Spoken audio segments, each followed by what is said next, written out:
இன்னைக்கு என் குடும்பமே அழிஞ்சு போச்சு. அந்த திருச்சி தென்னூர்ல இருக்கிற அந்த ஜோஸ் அவனால எல்லாமே போச்சு. இன்ஸ்டாகிராம் மூலமா பிரபலமான ஒருவர் தன்னுடைய மனைவியை கொண்டு விட்டதாகவும் இதை தொடர்ந்து தானும் தன்னுடைய மகனும் தவறான முடிவு எடுக்கிறதாகவும் ஒரு வீடியோவை ஷேர் பண்ணியிருக்காரு.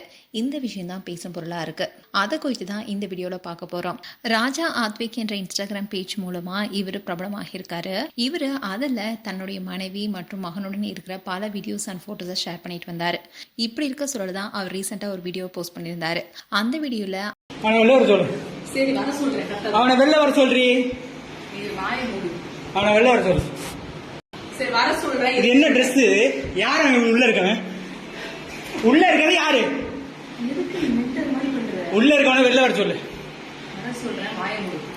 வெளில வர சொல்லு. வெளில வாடா. ஏன் மொண்டாட்டி விட்டு நீ எப்படா நைட்டு போய் ஸ்டே பண்ற? இப்படி இருக்க டோரை ஓப்பன் பண்ணி ஒருத்தர் வீடியோ ஓடுறாரு.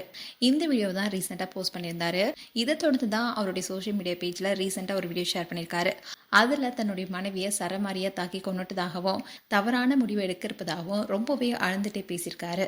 இந்த விஷயம் தான் பலருக்குமே அதிர்ச்சி கொடுத்துருக்கு.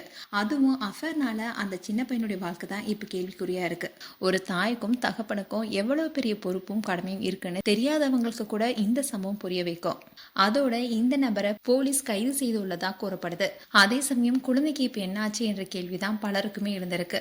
இவரு ரீசெண்டா போஸ்ட் பண்ண பல வீடியோஸை பார்க்கும் போது பலருக்குமே நம்ம இடையே பதட்டம் தான் ஏற்படுது. அதுக்கு முக்கியமான காரணமே அந்த குழந்தையோட நிலைமை தான். இப்படி தவறான உறவுனாலையும் அதே சமயம் அவங்கள விவாகரத்து பண்ணிட்டு இவரு தன்னுடைய மகனுடன் வாழாம இப்படி தவறான முடிவு இவர் எடுத்ததுனாலையும் இப்போ கேள்விக்குறியாக இருப்பது அந்த குழந்தையோட வாழ்க்கை தான். மேலும் இந்த சம்பவம் குறித்து போலீஸும் தீவிர விசாரணை நடத்திட்டு வராங்க. மேலும் உங்களுடைய கருத்துக்களை கமெண்ட் செக்ஷன் சொல்லுங்க. இது போன்ற வீடியோஸை பார்க்க நியூஸ் தமிழ் கிட்ஸ் சேனலை சப்ஸ்கிரைப் பண்ணுங்க. மறக்காம நோட்டிபிகேஷன் பட்டனை கிளிக் பண்ணுங்க.